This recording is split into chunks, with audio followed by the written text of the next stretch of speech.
Good morning, everybody. Good morning. It's JPR, and welcome back to another video. Do you remember what things were like 13 years ago? The iPhone was a thing of the future, memes looked like this, people thought Spider-Man 3 would be good, and discounting Sylveon, it was the last time that we got new evolutions for pre-existing Pokemon with the release of Pokemon Diamond and Pearl. So with that being said, I think it's high time that we get some new evolutions introduced for some Pokemon that have sadly been neglected for the past decade. To keep things simple, let's lay down a few ground rules though. Number 1, no Pokemon that has a Mega Evolution can get another evolution. This is simply because I don't think Game Freak would make a new Mawile or Sableye evolution when there's an indisputable better form of it that exists. Or used to exist. Sorry, Mega Evolution fans. This would also contradict some pre-established lore about Mega Evolutions that states that it can only be unlocked after the Pokemon has reached its highest stage. Number 2, nothing that's gonna upset a pre-established pattern. For instance, could Emolga use an evolution? Yeah, sure. But then I would feel obligated to take a look at every other Pikachu clone from every generation ever. Or if Furret evolved, then I'd probably have to take a look at every other Route 1 rodent.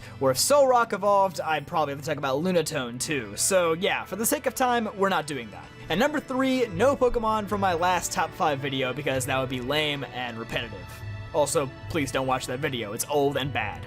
And please know that these Pokemon aren't in any definitive order, they're all equally deserving in my opinion, so with that out of the way, let's get started. Number 1, a bit of an obvious pick, but Farfetch'd. Sorry, he was the first one I came across in the Pokedex. Farfetch'd has been getting the short end of the stick for the last 23 years. They've been hunted to near extinction, they have mediocre stats compared to nearly every other prominent flying-type Pokemon, and they already had an evolution get scrapped in Gen 2, so it's pretty fair to say that Farfetch'd has been living a cursed life. Generation 7 did show Farfetch'd a little bit of love by drastically increasing its attack stat from a measly 65 to a very disappointingly average 90. And wouldn't you know it, even with that buff, he slipped even further down the tier list. It's like when you have no money to buy food, but then your homie steps in and is like, "Don't worry fam, I got you this coupon." Like, yeah, they helped out, but it doesn't really solve the problem at hand.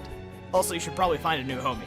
At the bare minimum, Farfetch'd's evolution, whoa, that looks weird. Farfetch'd's evolution should get 30 points added to its HP, 20 added to its attack, 10 to both of its defenses, and 50 to its speed, making it a bit of a glass cannon and not just, well, glass. The explanation for Farfetch'd getting an evolution in Galar could be pretty simple too. Just have a Pokedex entry that says Farfetch'd are better protected in Galar, or maybe there's an abnormally high vegan population that keeps them all alive, so they're able to thrive and evolve like most other Pokemon. Number 2 in the list is Girafarig. I don't quite know what Girafarig's deal is, other than having the most unimpressively average stats that I've ever seen across the board. There's definitely some potential in this design though. I could see maybe the tail taking over and becoming a larger head, turning it into a Psychic Dark type. The idea definitely sounds better as a Mega Evolution in my opinion, but even as a regular evolution, I think it could work out. Regardless, Girafarig just really badly needs some work. Also representing Gen 2 is Dunsparce. I really shouldn't have to say anything about Dunsparce,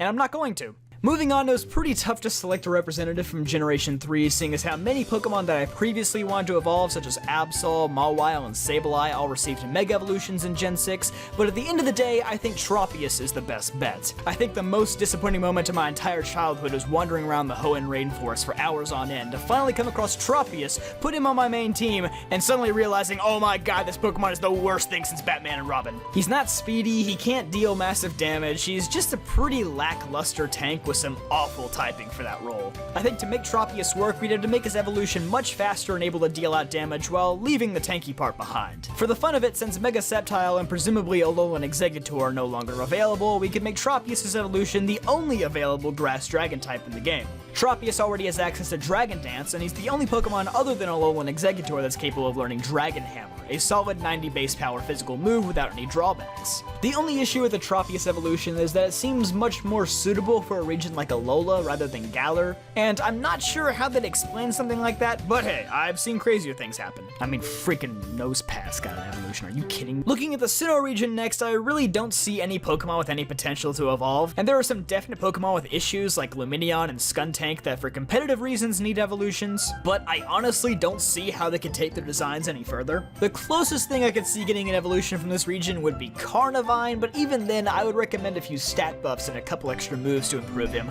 not a full-blown evolution, so Sinnoh actually looks good here. Moving on to Gen 5, there's one Pokemon in particular that stands above the rest, a Pokemon that has been memed on for far too long.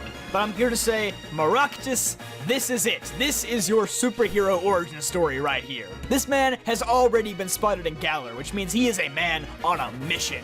Currently, there is nothing stopping Maractus from evolving. In fact, at this moment in time, he might be one of the most likely Pokemon to evolve in this entire list. I could see Maractus' evolution being what happens when it migrates to a more humid and rainy environment such as the Galar region with way more flowers and spikes on it than ever before.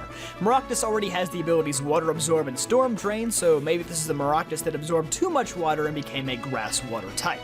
The type change alone would certainly make it a much better defensive Pokemon while giving it access to a whole new set of useful moves. Representing the Kalos region is none other than Carbink. Now Carbink is a really interesting case, because unlike most other Pokemon, we know that Carbink actually evolve over the course of thousands of years and eventually become Diancie. Well, it's actually more of a mutation rather than an evolution according to the Pokedex, but I still think that leaves a lot of potential for a Carbink evolution that lies somewhere in the middle of these two Pokemon. At present, Carbink is basically just a diet version of Shuckle. Wait, oh my god, we forgot Shuckle! Yeah, who cares? Anyway, I think the evolution would be neat because it would give Carbink just enough power to take advantage of some of its rather good offensive moves that it already has access to, while still being a really good defensive Pokemon. Actually, I just realized this means that regular Carbink would be able to use Eviolite. I want to take it back now. You can't take it back. What do you mean? This is my video! And last but certainly not least, Komala. I might be a little bit biased on this one because I really do like Komala, but man, I feel like Game Freak kinda dropped the ball on this one. Not only does Komala just need much better stats in general, but I think his whole concept could be reworked. I think for Komala's evolution, he could finally wake up but gain access to a new ability called Lucid Dreaming, where Komala's evolution is able to use any attack it wants to while it's asleep. This would also mean the evolution could finally learn the move Rest, which fixes a big issue that regular Komala has, being it's one of the only Pokemon in the entire game without access to a recovery move. His evolution could use much better attack and speed and a slight buff to its HP, but I think its defenses should stay the same for the sake of balance, as a defensive Pokemon that is able to completely heal itself every 3 turns with no drawbacks is pretty ridiculous. Also known as Umbreon. But yeah, those are my 6 Pokemon that I think desperately need new evolutions of Pokemon Sword and Shield.